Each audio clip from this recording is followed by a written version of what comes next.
ప్రభు ఘనమైన నామమునకు మహిమ కలుగునుగాక.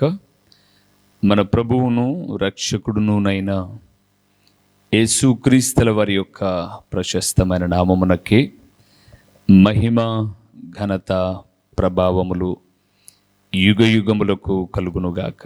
సర్వాధికారి అయిన దేవుడు ఆయన గొప్ప కనికరమును బట్టి మరొక శ్రేష్టమైన శుభదినములో దేవుని పరలోకపు విషయాలు మనం ధ్యానం చేయుటకు దేవుడు మనకిచ్చిన ఈ గొప్ప సదవకాశమును బట్టి దేవాది దేవునికి మనము ఎంతగానో స్తుతులు చెల్లించబద్దులమై ఉన్నాము.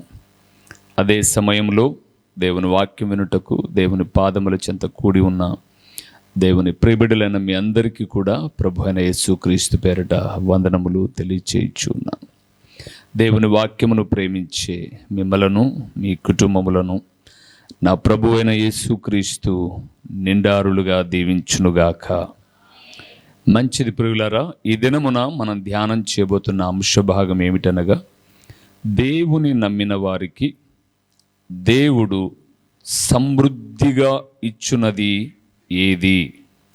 దేవుని నమ్మిన వారికి దేవుడు సమృద్ధిగా, సమృద్ధి అనే పదముతో ఈరోజు సందేశాన్ని మనం కొనసాగించుకుంటూ ఉన్నాం. రండి మూలవాక్యంలోనికి వెళ్దాం. కీర్తనల గ్రంథము 66వ కీర్తన 12వ వచనం ప్రియులారా, 12వ వచనాన్ని ఒక్కసారి మనం ధ్యానం చేద్దాం. నరులు మా నెత్తి మీదకి ఎక్కునట్లు చేసితివి, మేము నిప్పులలోను నీళ్లలోను పడితిమి. అయినను నీవు సమృద్ధి గల చోటికి మమ్మల్ని రప్పించి ఉన్నావు. ఇశ్రాయేలు గురించి మాట ప్రియులరా, ఇశ్రాయేలీలు వారి జీవితాలలోని అనుభవాలను ఈ 66వ కీర్తనలో పొందుపరిచినట్లుగా మనం చూస్తాం. 12వ వచనాన్ని నేను మరొకసారి మీకు జ్ఞాపకం చేస్తున్నాను. నరులు మా నెత్తి మీద ఎక్కునట్లు. నిజమే, ఐగుప్తు దేశంలో ఉన్నప్పుడు సాటి నరులేనండి, తోటి మానవులే ప్రియులారా బహు ఘోరమైనటువంటి దుస్థితికి కారణమయ్యే రీతిగా చేశారు. ఆ తల్లులు తమ బిడ్డలకు పాలిచ్చుకునే స్వేచ్ఛ కూడా ఉండేది కాదు. అంత క్రూరంగా వారిదే అజమాయిషి. అలాగ వారిని నెత్తి మీద ఎక్కేటట్టుగా చేసుకున్నప్పుడు మొరపెట్టారు. రెండవది మనం చూస్తే, మేము నిప్పులలోనూ నీళ్లలోనూ పడితిమి. 2 పదాలు ఉన్నాయి. నిప్పులలోనూ నీళ్లలోనూ 2 ప్రమాదాలే. నిప్పు ప్రమాదమే, నీరు కూడా ప్రమాదమే. నీళ్ళు చల్లితిరి అనలా, నీళ్ళల్లో పడ్డం కూడా ప్రమాదమే. ఈరోజు మనం చూస్తున్నాం చాలామంది ఈ వర్షాలు అధికమైపోయి, మన ప్రాంతంలో రాయలసీమలో అయితే ఏ వర్షాలు లేవు, కానీ కోస్తా ఆంధ్రప్రదేశాల్లో చూస్తున్నప్పుడు ఇంకా అక్కడ దాకా వద్దులేండి, వైనాడ్ అనబడే ఒక ప్రదేశంలో మనం చూసాం, దగ్గర 100 మంది చనిపోయారు నీళ్ళ ప్రవాహానికి. సో నిప్పులలోనూ నీళ్ళలోనూ పడితిమి, నరులు మా నెత్తి మీద ఎక్కినట్లు చేస్తివి. బాగా వినాలి, చాలా చక్కటి మాట. ఎందుకంటే ఈ మాట వాస్తవంగా నేను చదివినప్పుడు నా మనసులో అలాంటి ఆలోచన ఏం పుట్టల, యాజ్ యూజువల్గా చదువుకుంటూ వచ్చేసాను. కానీ ఇప్పుడు ధ్యానం చేస్తున్నప్పుడు పరిశుద్ధాత్ముడు చెబుతున్న మాట ఏంటంటే, కొన్ని కష్టాల తదుపరి, కొన్ని ఇబ్బందుల తదుపరి ఇప్పుడు చదవాలి, నీవు సమృద్ధి గల చోటికి మమ్మును. అది అందుకే యోబు గ్రంథాన్ని మనం చూస్తున్నప్పుడు భక్తులు పాట కూడా రాశారు, శోధించబడిన మీదట సువర్ణము వలె. ఇశ్రాయేలీలే కాదు, కానీ నేడు ఆత్మీయ దేవుని ప్రియబిడ్డలమైన మనం కూడా కొన్ని సమస్యల గుండా, శ్రమల గుండా వెళ్తున్నాము అంటే గుర్తుపెట్టుకోండి, ఆ ముందు మనకు సమృద్ధి అయినటువంటి చోటు దేవుడు సిద్ధపరిచాడు. పిల్లలు చదువుకోవడం ఎవరికి కూడా ఇష్టం ఉండదు, ఆడుకోవడమే ఇష్టం. వాళ్ళకు పరీక్షలంటే ఇష్టంలా. కానీ ఆ కష్టాల గుండా వెళ్ళారనుకోండి, తర్వాత వచ్చే ఆనందం చూడండి. పిల్లలు ప్రయోజకులై ఒక మంచి ఉద్యోగంలోనూ, లేదా ఒక గౌరవప్రదమైనటువంటి ఏదో ఒక స్థితిగతిలో ఉంటే అప్పుడు ఎలాగుంటుందండి? ఈ మధ్య మేము ఒక ప్రార్థనా కూడికకి వెళ్ళాం. ఒక పెద్ద ఆయన 60 సంవత్సరాలు పెళ్లి రోజు సందర్భంగా వెళ్ళాం, షష్ఠి పూర్తి అని. అక్కడ వాళ్ళ పిల్లలు చెప్తున్న టెస్టిమోనీ సాక్ష్యాలు ఏంటంటే, మేము చాలా దయనీయమైన స్థితిలో బ్రతికాం, కానీ కష్టపడి చదివాం, తత్ఫలితంగా ఈరోజు నెమ్మదికరంగా ఉన్నాము అని. అంటే వాళ్ళ జీవితాల్లో కూడా నిప్పులు నీళ్లు ఉన్నాయి, వారి జీవితాల్లో కూడా మనుషులు నెత్తి మీద నాట్యం చేసిన సందర్భాలు ఉన్నాయి. వాటన్నిటిని దాటుకొని వచ్చిన తర్వాత ఇప్పుడు ఎక్కడికి వచ్చారు? సమృద్ధి. నిజమే, ఇశ్రాయేలు ప్రయాణం అంతా కూడా నిప్పులు నీళ్ళే. కొంతమంది వస్తారు, మా దేశం మీద వెళ్ళకూడదు అంటారు. యెహోషువ అయితే 30 మంది రాజులతో యుద్ధం చేశాడు. ఎందుకు? అడుగడుగున అడ్డగించారు.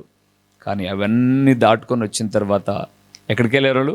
పాలు తేనెలు ప్రవహించే సమృద్ధి అయిన కానాను దేశానికి వెళ్ళారు. సో ఇప్పుడు దేవుని నమ్ముకున్నాం, నిప్పులు నీళ్ళు ఉంటాయి. నిప్పులు నీళ్లు లేకుండా సమృద్ధి ఉండదు. సమృద్ధికి ముందు ఎప్పుడు కూడా నిప్పులు నీళ్లు లేదా నెత్తి మీద ఎక్కునట్లు చేసే స్వభావాలు ఉంటాయి, కానీ తర్వాత నెమ్మదికరమైన చోటు. ఇంతకు దేవుని నమ్ముకున్నాం, ఏమి సమృద్ధిని ఇస్తాడు మనకు? అది మన సబ్జెక్టు. వెళ్దాం, వాక్య భాగంలోనికి వెళ్దాం. మొదటి విషయానికి వెళ్దాం ప్రియులారా. ఇర్మియా గ్రంథము ఏవి మనకు సమృద్ధిగా దేవుడు ఇస్తాడో నమ్మిన బిడ్డలమైన మనకు 33వ అధ్యాయము. ఇర్మియా గ్రంథం 33వ అధ్యాయము. ఆయన సమృద్ధిగా ఇచ్చున్నది. 6వ వచనానికి వెళ్దాం ప్రియులారా. 6వ వచనానికి వెళ్దాం. నేను దానికి ఆరోగ్యమును ఆరోగ్యమును స్వస్థతను మరలా రప్పించుచున్నాను. వారిని స్వస్థపరచు. ఇశ్రాయేలు గురించి మాట్లాడుతున్నాడు మాట. వారిని స్వస్థపరచుచున్నాను. వారికి అక్కడ వారికి సత్య సమాధానములను సమృద్ధిగా బయలుపరచెదను. ఆగుదాం ప్రియులారా. మొదటిదండి, దేవుని నమ్మిన వారికి దేవుడు సమృద్ధిగా ఇచ్చున్నది ఏది అని అనగా, సత్య సమాధానములు సమృద్ధిగా ఇస్తాడు. ఏమిస్తాడట? సత్యము, సమాధానము. ఇప్పుడు సత్యం అనగా ఏమి, సమాధానం అనగానేమి? సత్యం అనగా ఏమి అని మనం ఆలోచన చేస్తే, యోహాను సువార్త 17వ అధ్యాయం చదవద్దు కానివ్వండి, నేను చెప్తాను అక్కడ ఏమున్నది. మొదటి నుంచి మనం చదువుకుంటూ వస్తే 17వ అధ్యాయము 17వ వచనం అలాగ వచ్చేసరికి ఆయన అంటాడు, సత్యమందు వారిని ప్రతిష్ఠ చేయుము, నీ వాక్యమే. దేవుని నమ్మిన వారికి దేవుని వాక్యము అనగా సత్యమైన వాక్యము సమృద్ధిగా ఇస్తాడు. దానితో పాటుగా సమాధానాన్ని కూడా సమృద్ధిగా ఇస్తాడు. ఇప్పుడు సత్యము, సమాధానము మనకు సమృద్ధిగా ఉండాలి అంటే నమ్ముకున్న మనం ఏం చేయాలి? అంటే యెషయా గ్రంథము 26వ అధ్యాయము 3వ వచనము. ఎవని మనస్సు నీ మీద ఆనుకొనునో వానిని నీవు పూర్ణ శాంతి అంటే సమాధానానికి మరొక పర్యాయ పదమే శాంతి. దేవుడు అంటున్నాడు, సత్య సమాధానములు సమృద్ధిగా ఇస్తాను. ఇప్పుడు సమాధానం మాకు లేదే అని అనుకుంటే అక్కడ అన్నాడు, ఎవని మనస్సు నీ మీద ఆనుకొనును. అవును ప్రియులారా, ఆనుకొనుట బైబిల్ గ్రంథంలో కూడా మనం చూస్తున్నప్పుడు పడిపోయేటప్పుడు ఆనుకున్న సందర్భాలు. ఎవరి మీద ఆనుకున్నారు? ప్రభు అయిన యేసుక్రీస్తు మీదనే. ఎందుకంటే మనం ఇందాక పాట కూడా పాడాం, ఆయన మన ఆధారమైన దేవుడు. దావీదుకు ఇంకా హోప్ లేదండి. దావీదుకు ఎదురుగా వచ్చిన సైన్యం ఎంతైనా గెలిచే సత్తా ఉంది, కానీ కొడుకండి అబ్షలోము. 3వ కీర్తనకి వెళ్తే కొడుకుతో యుద్ధం ఎలాగ చేస్తాడు? ఎంతైనా అభిమానం, ప్రేమ. చంపేస్తే తనే కదా కన్నీరు కార్చిది. అంత మాత్రమే కాదు, దావీదుకు పుట్టినటువంటి పిల్లలలో అబ్షలోము చాలా అందగాడు, ఎన్ని వెంట్రుకలు ఉన్నాయో వాడికి, చాలా సుందరుడు. ఎవరైనా నచ్చిన కొడుకుని చంపుకుంటారా? అందుకే ఏడ్చుకుంటూ వెళ్ళడమే కాకుండా యోవాబుతో అంటాడు, నా కొడుకు మీద మీరు దయ ఉంచి అతన్ని విడిచిపెట్టేయండి. వాడు చిక్కుతాడు, మీకు నన్ను చంపడానికని వచ్చి మీకు చిక్కుతాడు, కానీ మీరు వదిలేయండి అని అంటాడు.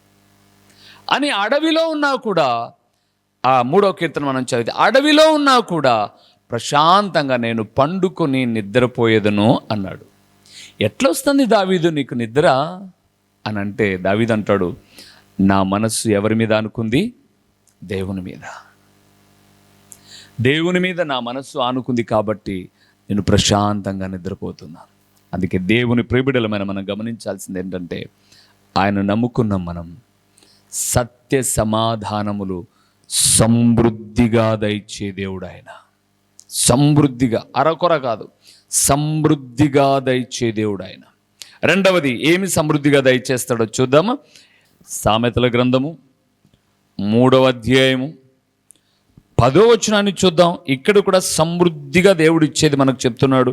3వ అధ్యాయము 10వ వచనం. అప్పుడు నీ కొట్లలో ధాన్యము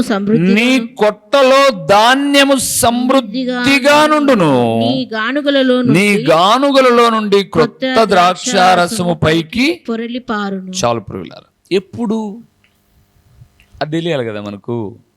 అప్పుడు, అయితే, తర్వాత, ఇలాగ బైబిల్లో చాలా ఉంటాయి.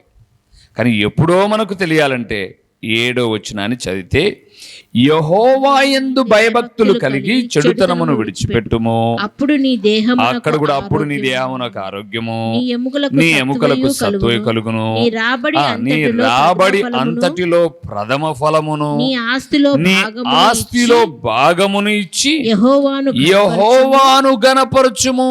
చాలు ప్రియులారా, ఎప్పుడైతే దేవుని గణపరుస్తామో, ఎప్పుడైతే దేవుని గణపరుస్తామో అప్పుడట మన కొట్లలో ధాన్యము సమృద్ధిగా నుండును అన్నాడు. అంటే రెండవది ప్రియులారా, సత్య సమాధానములు సమృద్ధిగా ఉంటాయి. దేవుని నమ్ముకున్న వారి జీవితంలో జీవనోపాధి సమృద్ధిగా ఉంటుంది. దేనిలో? జీవనోపాధి అంటే పోషణ అని అర్థం. అంటే గుర్తుపెట్టుకోనండి, దేవుని గణపరిచేటటువంటి వారికి దేవుడు జీవనోపాధిని సమృద్ధిగా, మనం ఆందోళన పడుకోకుండా ప్రియులారా. అందుకే ఇక్కడున్న వాళ్ళందరినీ నేను చెప్పగలను, కరోనా టైంలో చాలామంది టీచర్లు సైతం చిన్న చిన్న పనులు చేసుకోవడానికి వెళ్ళారు. కానీ దేవుడు మిమ్మలను, మీ కుటుంబాలను, నన్ను, నా కుటుంబాన్ని సమృద్ధిగా పోషించాడు. అసలుకు గవర్నమెంట్ వాళ్ళు అనడం కన్నా ప్రభుత్వానికి దగ్గరగా పనిచేసేటటువంటి వాళ్ళు ఏం చేశారంటే, మనం ఏదైనా మన గ్రామానికి, మన వార్డులకు మేలు చేద్దామని చెప్పేసి ఇంటింటికి కొన్ని శనగిత్తనాలు, కొన్ని రైస్, కొంత నూనె ప్యాకెట్ అట్లా చిన్న చిన్న ఇచ్చారు, ఇంటింటికి ఇచ్చారు. కొన్నిసార్లు దేవుని నమ్మిన పిల్లలకు అవి అందకపోయినా కూడా ఏ కొరత లేదు. గుర్తుపెట్టుకోండి ప్రియులారా, నమ్ముకున్న దేవుడు ఆహారాన్ని కొదవ చేయడు. నేను అందుకే ఒక మాట ఎప్పుడు అంటుంటాను, మూతినిచ్చిన దేవుడు మేతనివ్వకుండా నిలబెట్టడు. బైబిల్ చెప్తుంది 37వ కీర్తన తర్వాత 34వ కీర్తన మీరు తర్వాత చదువుకోనండి. సింహపు పిల్లలైన కొదువగలగై ఆకలిగా ఉంటాయి, కానీ యెహోవాను ఆశ్రయించు వారికి ఏ మేలు. సింహపు పిల్లలు కూడా ఒకానొక దినాన అడవిలో ఆహారం లేక అల్లాడిపోవచ్చు. దేవుని నమ్మిన పిల్లలకు సమృద్ధి అయినటువంటి ఆహారాన్ని ఇస్తాడు ప్రియులారా. సమృద్ధి అయిన ఆహారం ఇచ్చుటకు ఆయన సామర్థ్యం కలిగిన వాడు. అయితే ఏం చేయాలి? మనం ఒక్క మాట చూద్దామా? లూకా సువార్త. మాకు సమృద్ధి అయిన ఆహారం కావాలంటే మేము ఏం చేయాలి అని అంటే 15వ అధ్యాయము 16వ వచనాన్ని చూద్దాం ప్రియులారా. 16వ వచనాన్ని మనం చూద్దాం. వాడు పందులు తిను పొట్టుతో తన కడుపు నింపుకొని ఆశపడను గాని ఎవడును వానికేమి ఇవ్వలేదు. అయితే బుద్ధి వచ్చినప్పుడు వానికి బుద్ధి వచ్చినప్పుడు వాడు నా తండ్రి యొద్ద ఎంతో మంది కూలివాండ్రకు అన్నము సమృద్ధిగా ఉన్నది. చాలు ప్రియులారా, ఎవడు వీడు? తప్పిపోయిన కుమారుడు. వీడు డబ్బులంతా జోబులో పెట్టుకొని ఎంజాయ్ చేద్దామని వెళ్ళిపోయాడు. చేశాడు, అయిపోయింది. ఇప్పుడు ఆకలికి ఎవడు అందించేవాడు లేడు, స్నేహితులు ఎవరి దగ్గర లేరు. పందులు తినే పొట్టుతో ఆహారం తింటున్నప్పుడు వానికి బుద్ధి వచ్చింది. బుద్ధి వచ్చినప్పుడు ఏమన్నా తెలుసా? నా తండ్రి దగ్గర పనిచేసే వాళ్ళకు సైతం ఆహారం ఎలాగుంది? సమృద్ధిగా ఉంది. దేవుని ప్రియబిడ్డలారా, ఎప్పుడు కూడా దేవుని బిడ్డలకు దేవుని దగ్గర సమృద్ధి అయిన ఆహారము దొరుకుతుంది. అది వాక్యము అవ్వచ్చు, భౌతికమైనటువంటి ఆహార ధాన్యాదులు, శాఖా ధాన్యాదులు ఏవైనా అవ్వచ్చు. దేవుడు సమృద్ధిగా ఇచ్చువాడు. అయితే మనం ఏం చేయాలంటే తండ్రి దగ్గరికి రావాలి. అక్కడ మనస్సు ఆయన మీద ఆనుకున్నట్లుగా ఇక్కడ మనకు సమృద్ధి అయిన ఆహారం కావాలంటే తండ్రి దగ్గరే ఉండాలి. అనగా మన పనులు ఎన్ని ఉన్నప్పటికీ పరమ తండ్రి చెంతను చేరేవారముగా ఉండాలి. సో ఆయన సమృద్ధి అయినటువంటి సత్య సమాధానాలు ఇస్తాడు. రెండవది ఆహారము, ధనధాన్యాదులు సమృద్ధిగానే ఇస్తాడు. మూడవది ఏమి సమృద్ధిగా ఇస్తాడో చూద్దాము. యెషయా గ్రంథము 33వ అధ్యాయము 6వ వచనంలో ఆయన సమృద్ధిగా ఇచ్చినది ఏంటో ఇక్కడ ఒక మాట ఉంది, చూద్దాం. నీ కాలములో నియమింపబడినది స్థిరముగానుండును, రక్షణ బాహుళ్యమును బుద్ధి జ్ఞానముల సమృద్ధియు కలుగును. యెహోవా భయము వారికి ఐశ్వర్యము చాలు. ప్రభునందు ప్రియులారా, మూడవదండి, దేవుడు బుద్ధి జ్ఞానములు సమృద్ధిగా ఇస్తాడు. ఏమిస్తారట? బుద్ధి జ్ఞానము. ఈరోజు చాలామందికి కొదువైనది, కరువైనది ఇదే. ఎక్కడైతే బుద్ధి జ్ఞానం ఉంటుందో అక్కడ ఏముంటాయో తెలుసా? నెమ్మది, సమాధానం ఉంటుంది ప్రియులారా. ఒక వ్యక్తిని మీకు చూపించి ఇందులో నేను ఒక విషయం చెప్పి ముగిస్తాను. యూదా పత్రికకు వెళ్దాం. 8 నుంచి 10 వచనాలు చదువుదాం. అటువలనే వీరును కలలు కనుచు శరీరమును అపవిత్రపరుచుకొనుచు ప్రభుత్వమును నిరాకరించుచు మహాత్ములను దూషించుచు ఉన్నారు. అయితే ప్రధాన దూతైన మిఖాయేలు అపవాదితో వాదించుచు మోషే యొక్క శరీరమును గురించి తర్కించినప్పుడు దూషించి తీర్పు తీర్చ తెగింపక ప్రభు నిన్ను గద్దించునుగా కానను. వీరైతే తాము గ్రహింపని విషయములను గురించి దూషించువారై వివేక శూన్యములగు మృగముల వలె వేటిని స్వాభావికముగా ఎరుగుదురో వాటి వలన తమ్మును తామును ఏం చేసుకుంటున్నారు? నాశనం చేసుకుంటున్నారు. ఎవరు వీళ్ళు? మీరు అలాగే చదువుకుంటూ వస్తే వాళ్ళు ఎవరు అంటే 11 వచనాన్ని చదువుదామా? ఎవరు వాళ్ళు చెప్తాను మీకు. అయ్యో వారికి శ్రమ, వారు కయీను నడిచిన మార్గమును నడిచిరి, బహుమానము పొందవలనని బిలాము నడిచిన తప్పు త్రోవల ఆత్రముగా పరిగెత్తిరి, కోరాహు చేసినట్లు తిరస్కారము చేసి నశించిరి. 3 వ్యక్తులను చూపించాడు. నేను ఒకరే అన్నాను, 3 ఉన్నారు అక్కడ. మొదట ఎవరంటే కయీను. ఆయన ఎలాగ నడిచారట? తప్పు మార్గాన్ని ఎంచుకున్నాడు. ఏంటి ఆ తప్పు మార్గం?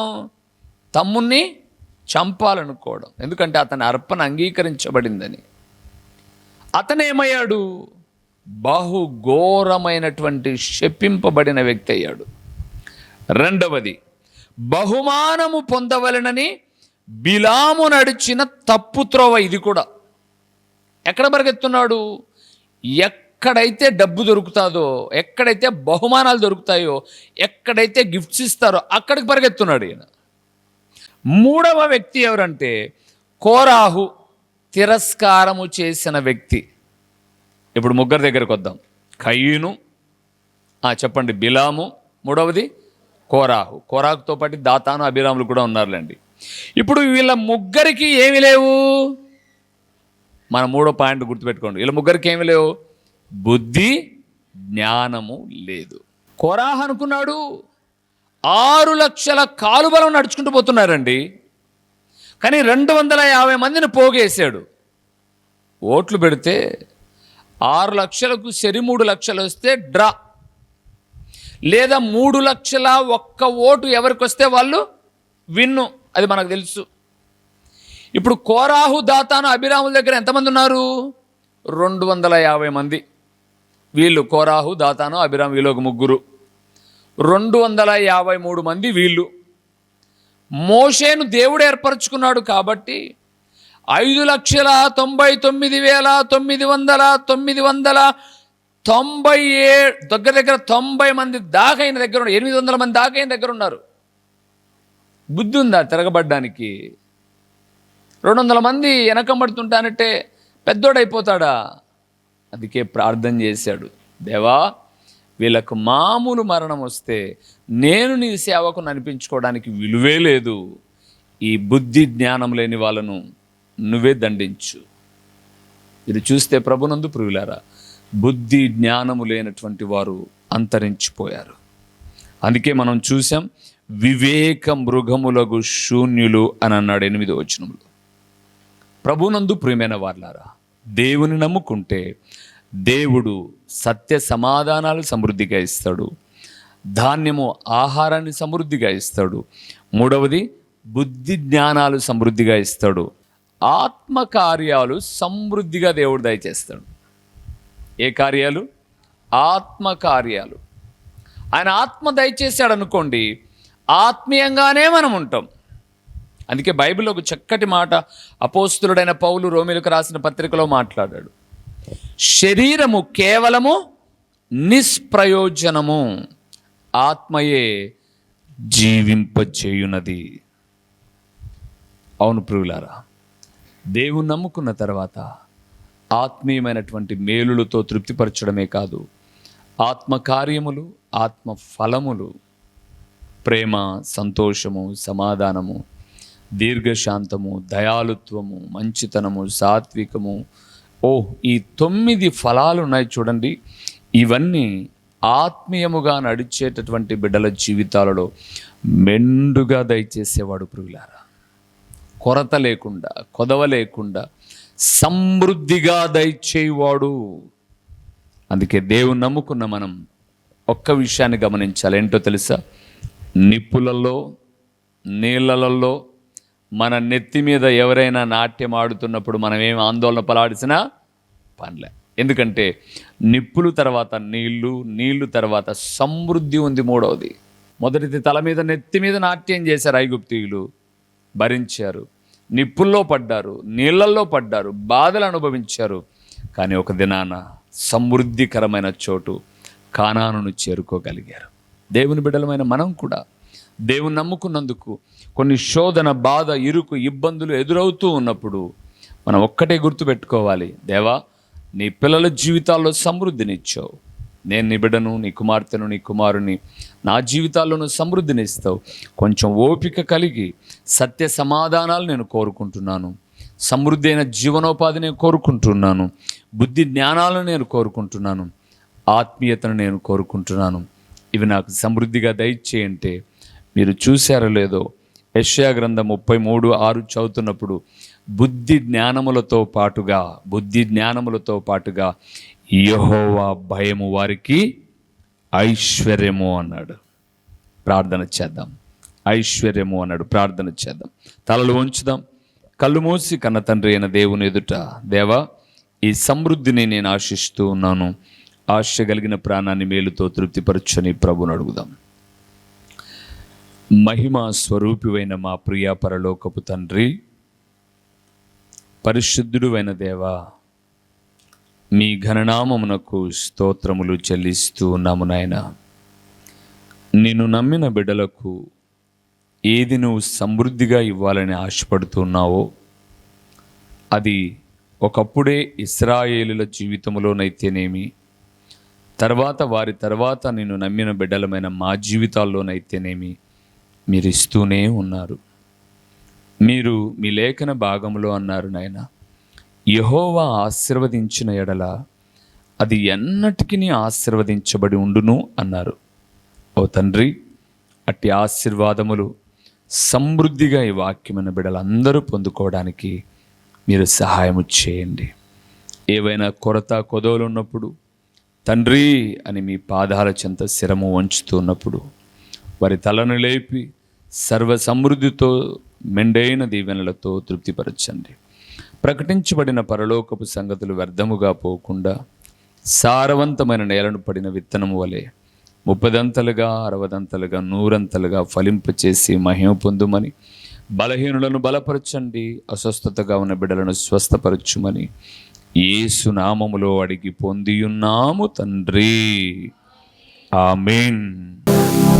మన ప్రభువును రక్షకుడునునైన యేసుక్రీస్తుల వారి యొక్క ప్రశస్తమైన నామములో ప్రొద్దుటూరు పరిసర ప్రాంతాలలో ఉన్నటువంటి ఆత్మీయులైన దేవుని ప్రియబిడ్డలైన మీ అందరికీ శుభవందనములు తెలియచేయుచున్నాను. ప్రభునందు ప్రియులారా, దేవుని మహాకృపను బట్టి ప్రొద్దుటూరు ప్రాంతంలో హోమస్పేటలోని రాఘవరెడ్డి ఫంక్షన్ హాల్లో గడిచిన 2 సంవత్సరాల నుంచి జరుగుతున్న సువార్త కూడికను మార్చబడినది అని తెలియచేయుటకు సంతోషిస్తున్నాను. పైకి ఎక్కలేని అననుకూలతలో ఉన్నప్పుడు అందరము ప్రార్థన చేయగా ప్రొద్దుటూరు నడిబొడ్డున ఉన్నటువంటి ఒక స్థలమును దేవుడు మనకు లీజుకి ఇచ్చాడు. ప్రొద్దుటూరులోని గాంధీ రోడ్లో అనగా సూపర్ బజార్ రోడ్డులో కల్లూరు ప్రసాద్ రెడ్డి అనబడే ఎముకల డాక్టర్ హాస్పిటల్ ఎదురుగా ఈ సువార్త కూడిక, సాయంకాలపు సువార్త కూడికను ప్రారంభించాం. దేవునిందు ప్రియులారా, ఒక వాక్యము కొరకు మాత్రమే ఈ కూడికను ప్రారంభించాం. వాక్యము ప్రొద్దుటూరులో లేదు అని కాదు, కానీ మరింతగా దేవుని వాక్యము మీకు చేరువ చేయాలి అని, ప్రతిదినము టీవీలో వింటున్నటువంటి దేవుని వాక్యాలు మీకు ఆశీర్వాదకరంగా ఉన్నాయి అని, ఒక సంఘ ప్రాంత భేదము లేకోకుండా ఉదయకాలపు కొన్ని అననుకూలతలో కూడా చాలామంది ఆరాధనకు వెళ్ళలేని వారికి, దేవుని వాక్యము వినలేని వారికి ఒక సౌకర్యవంతముగా సూపర్ బజార్ రోడ్డులోని కల్లూరు ప్రసాద్ రెడ్డి హాస్పిటల్ ఎదురుగా ఒక క్రీస్తు ప్రార్థనా గృహము అనే ఒక స్థలంలో ప్రతి ఆదివారము సాయంకాలం 6 గంటల నుంచి 8:30 వరకు ఈ సువార్త కూడిక జరుగుతుంది. కేవలం దేవుని వాక్యము మాత్రమే ప్రకటించే ఒక ప్రణాళికతో, వాక్యమే అన్ని కార్యాలు చేయగలదు, వాక్యము మాత్రమే నెమ్మది ఇవ్వగలదు, వాక్యము మాత్రమే స్వస్థపరచగలదు, వాక్యము మాత్రమే సరైన మార్గములో నడిపించగలదు, వాక్యము మాత్రమే గొప్ప ఆదరణ ఇవ్వగలదు, వాక్యమే జీవాధారమై ఉన్నది అని తెలియచేయే అమూల్యమైన ఉద్దేశముతో ఈ ప్రతి ఆదివారపు సాయంకాలపు స్వార్థ కూడికను ప్రారంభించాం. ప్రియులారా, ఇప్పటికే అనేక మంది కూడికకు వస్తూ ఉన్నారు. మే 19వ తారీఖు 2024 ఆదివారపు దినాన ప్రారంభించాం. అనేక మంది కూడికకు వచ్చి దేవుని వాక్యం వింటూ దేవుని రాకడకు సిద్ధపడుతూ ఉన్నారు. మరి మీరెందుకు రాకూడదు? మిమ్మల్ని కూడా ఒక ప్రేమపూర్వకమైన ఆహ్వానాన్ని అందిస్తూ ఉన్నాం.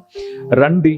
వాక్యము కరువైపోతున్న చివరి దినాల్లో, వాక్యము దొరకని దినాలు రాబోతున్న దినాలలో ముందుగానే వాక్యాన్ని మనం ఒక నిర్దిష్టమైనటువంటి సందేశములతో, ఒక చక్కటి అంశ భాగములతో ప్రతి ఆదివారం సాయంకాలం 6 గంటల నుంచి 8:30 వరకు చక్కటి పాటలు, దేవుని స్తుతిస్తూ దేవుని వాక్యాన్ని పంచుకొని వచ్చిన మీ అందరి కొరకు నేను ప్రార్థిస్తాను. దేవుడు నూతన కార్యాలు చేయుటకు సామర్థ్యం కలిగిన వాడు. రండి. సూపర్ బజార్ రోడ్లోని కల్లూరు ప్రసాద్ రెడ్డి హాస్పిటల్ ఎదురుగా ఈ యొక్క సువార్త కూడిక ప్రతి ఆదివారము జరుగుతుంది. వీక్షకులైన మీ అందరినీ, ఆత్మీయులైన మీ అందరినీ ప్రేమపూర్వకంగా ఆహ్వానిస్తున్నాం. వచ్చిన తదుపరి మీరు నేను కలిసి ప్రభువును ఆరాధిద్దాం. వస్తారు కదూ? ప్రేమతో మిమ్మల్ని ఆహ్వానిస్తూ దైవజనుడు ఓ రూబేన్ గారు. ప్రభు పేరట మీకు వందనములు. మా చిరునామా దైవజనులు బ్రదర్ ఓ రూబేన్ గారు, క్రీస్తు ప్రార్థనా మందిరం, డోర్ నెంబర్ 1-10-386, నగరిగుట్ట, పులివెందుల, కడప జిల్లా. మీ ప్రార్థనా అవసరాల కొరకై సెల్ నంబర్ 9989067409.